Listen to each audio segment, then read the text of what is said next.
Time. Armstrong split wide to the bottom of your screen. Number 2. Jefferson looking the other way over the middle. Low and incomplete at the 41. And it'll be 4th down and 3. Jefferson looking to pass. On the out, it's complete.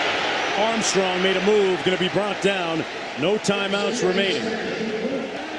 You're going to maybe have one more play. Got to get it down the field here. For Armstrong, overthrown with 4 seconds to play. Now you got Armstrong at 6'4", in on this formation to the top of your screen. They're going to sprint to the end zone. Jefferson launches deep enough into the end zone, and it's batted down. Game over. The Bulldogs storm into Fayetteville on homecoming weekend and spoil the party.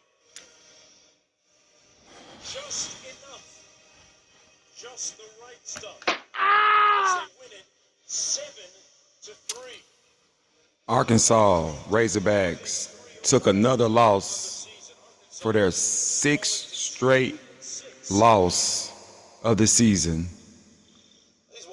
by a 7-3 defeat to the Mississippi State Bulldogs.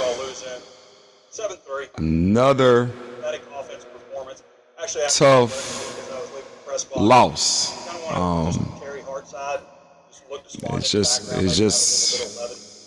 It's just tough right now. That was probably Sam Pittman's, probably his worst loss as the Razorback coach. And I know that we can say a few, but the magnitude of this loss is huge.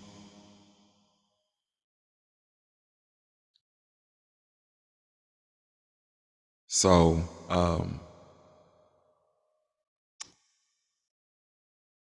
the biggest question is where do they go from here? Where do the team go from here? Where do the athletic director goes from here? What happens now? Will Sam Pittman be on his way out? Stick around, and we're going to dive into this. We're going to unpack all the angles from this big, devastating defeat to the Mississippi Bulldogs in Fayetteville, Arkansas.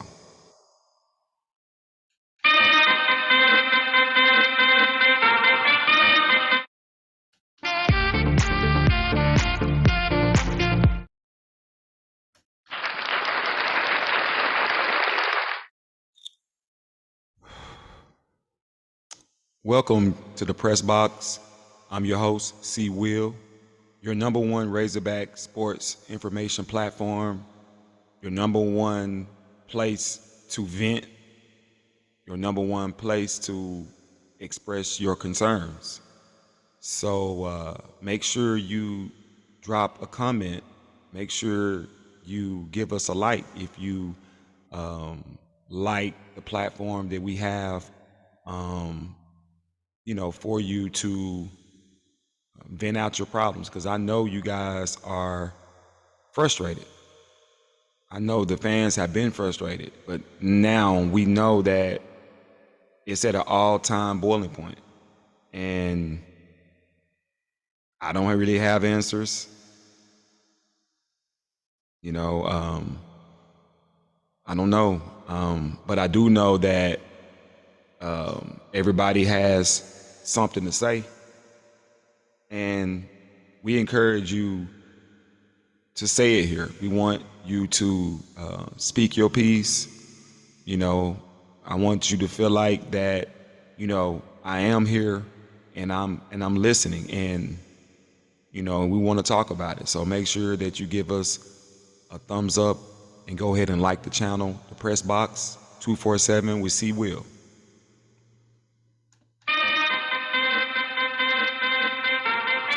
Okay, so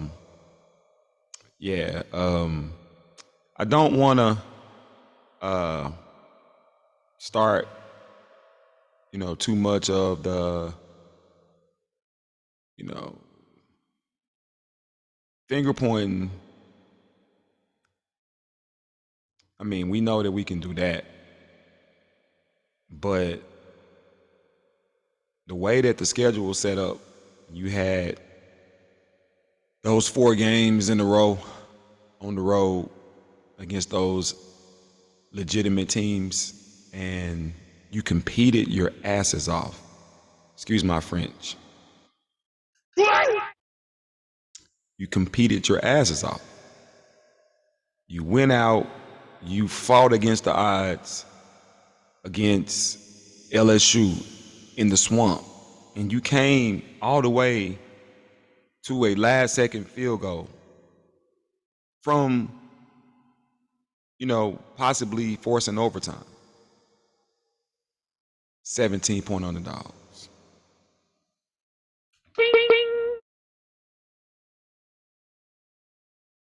Then you play Ole Miss in Oxford, another tough place to play, all the way down. You're leading in the fourth quarter. You're leading in the fourth quarter.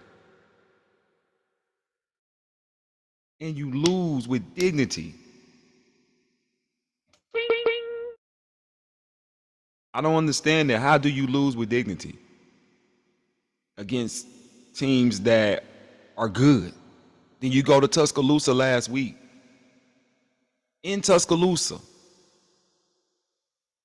you lose by a field goal. You come all the way back. And it appeared that you developed momentum where you could come home. Come home. You can come home and actually play the worst team besides yourself at home in front of a sellout crowd in Razorback Stadium. It's sad because that's not even a place that's even, other teams don't even care about Razorback Stadium. It's nothing because the team can't win there. We've lost so many home games where we've been favored. It's not a home field advantage. They don't deserve, we need to let them keep playing in Little Rock. They don't deserve to play in their home.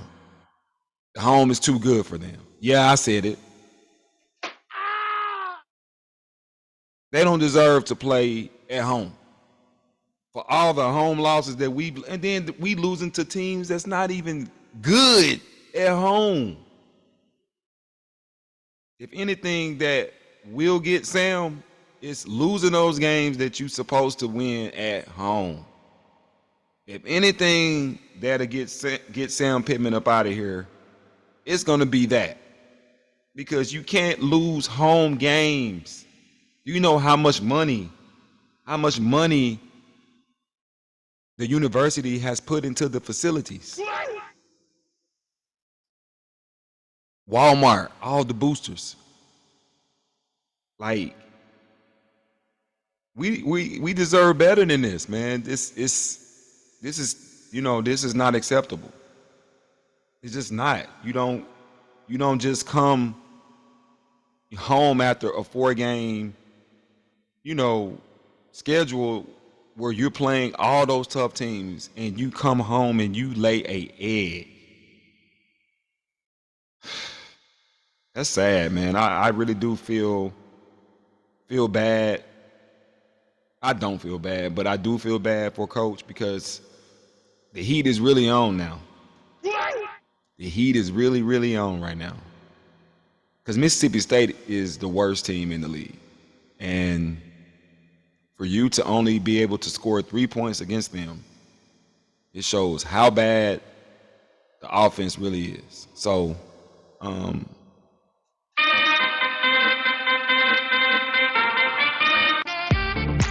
we're going to take a look at some of the game stats.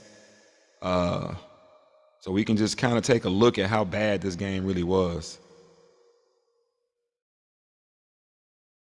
This wasn't a good look for the Razorbacks at all. And we're going to dive right into it, and we're going to break this down.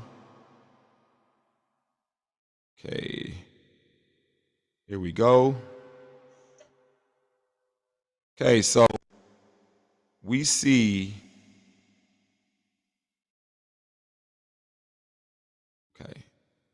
Mississippi State here, only 10 first downs, Arkansas 12. Mississippi State went 1 out of 13. So the defense got them off the field and kept them off the field. Arkansas only went 5 for 17. Of course, fourth down, haven't been good all year, 1 out of 4. That's terrible. Look at the total offense. Mississippi State, 205 yards of offense compared to the 200 yards of offense by the Razorbacks. I can't believe our offense. Our offense might not have been this bad since John L. Smith was coaching. I think Chad Morris's offense was better than this offense.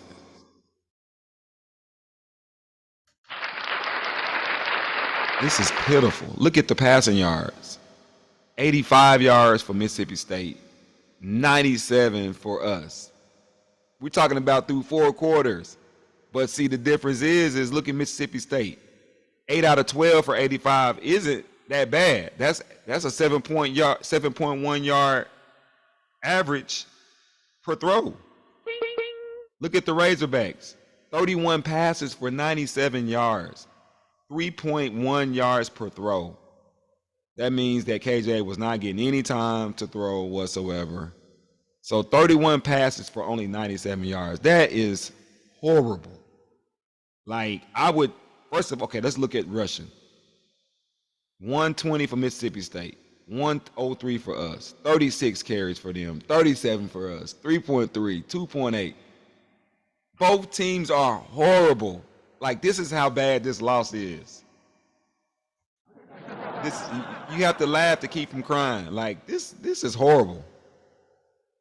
This is horrible, man. This is. Oh my goodness. So this is bad. And I'm going to unpack what I think about this offense. Let's look at KJ Jefferson. Let's look at the personal stats.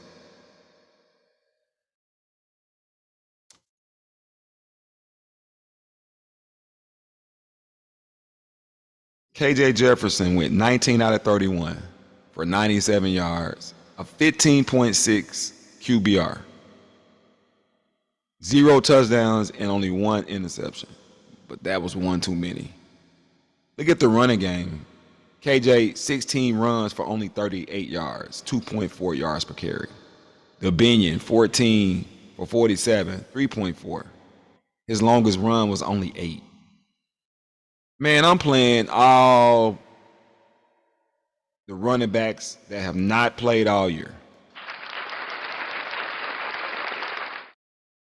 I'm playing Johnson. I'm playing the other kid, the freshman, Auguste. I'm playing them. I don't want to see the Binion out there no more. Not until I see the other guys fail. And they might not even fail. KJ Jefferson, 16 carries for only 38 yards.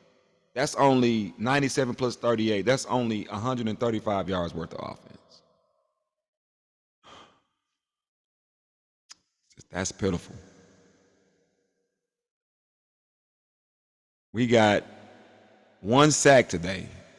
They got 4 sacks. So this is bad. This is horrible. And something has to be done about it. Something has to be done. I mean, I don't really know what can be done. I'm not sure if Sam can get anything out of Coach Enos. I mean, the only thing to me The only thing that Dan Enos can hope for, and maybe even Sam Pittman, is to play Criswell, because they probably won't go to a bowl game if they won't win 4 in a row. So basically, this year is over.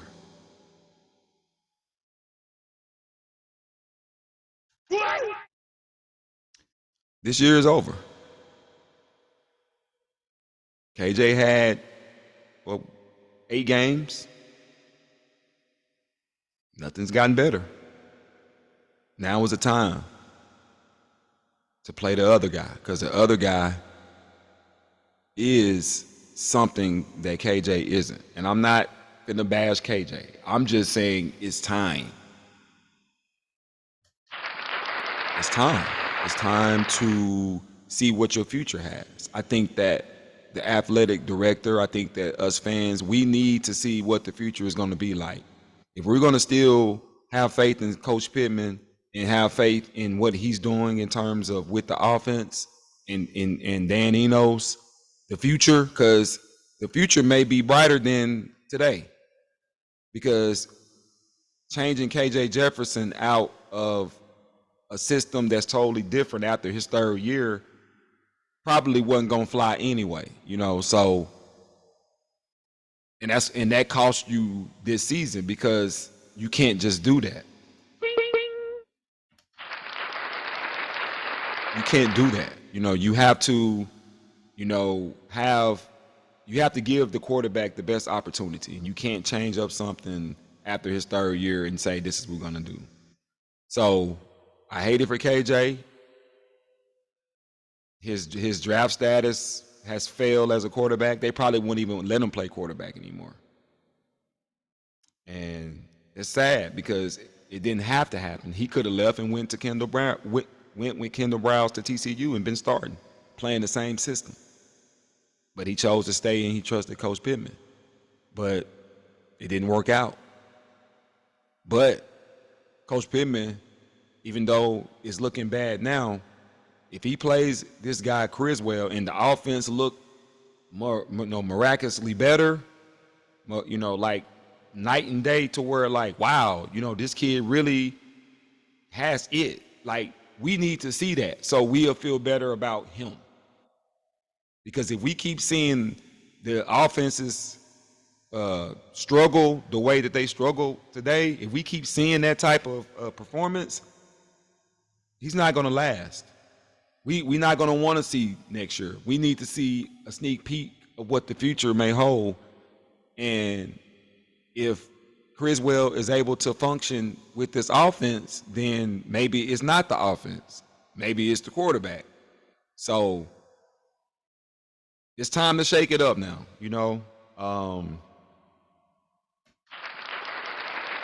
It's time to shake it up. This year is over. Now it's time to start playing guys that you didn't think they can do anything, because they're going to be hungry. This was the first game of the season that the team did not show up. I think the team has officially quit on Coach Pittman.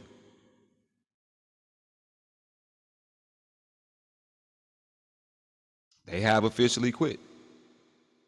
It's hard taking close losses and still having that fight. And I just think, based on what I saw against Mississippi State out of all teams, that's it. So, like I said, I'm not here to talk about jobs and all that.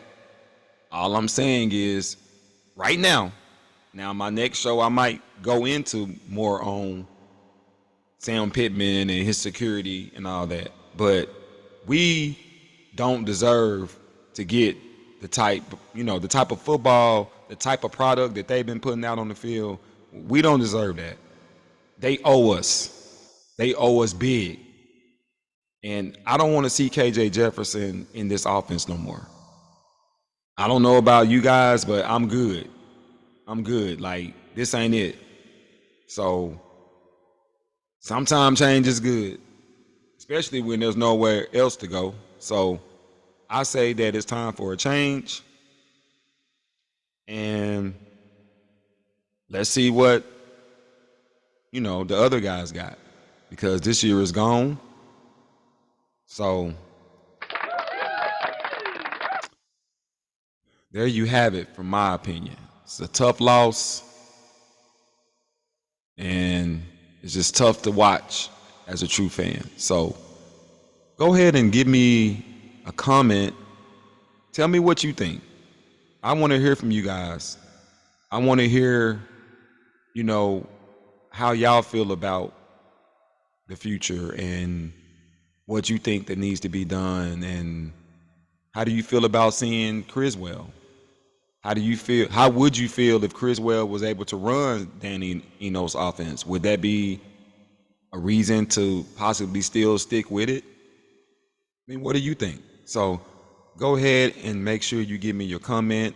If you don't have much to say, just go ahead and give us a like. We're trying to continue to give you this good Razorback content, and the more engagement and the more likes, subscribes that we get, the more we're able to accomplish that. So go ahead and give us a shout out. And on that note, we want to conclude this podcast.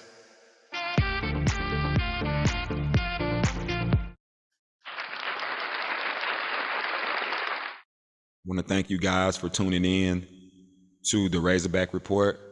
Once again, another loss for the Razorbacks against the lowly Mississippi State Bulldogs, 7-3. So that's all I have today. Make sure you tune in and subscribe to the channel so you can see the next podcast as we release it. So again, my name is Cee Will, saying so long from the press box.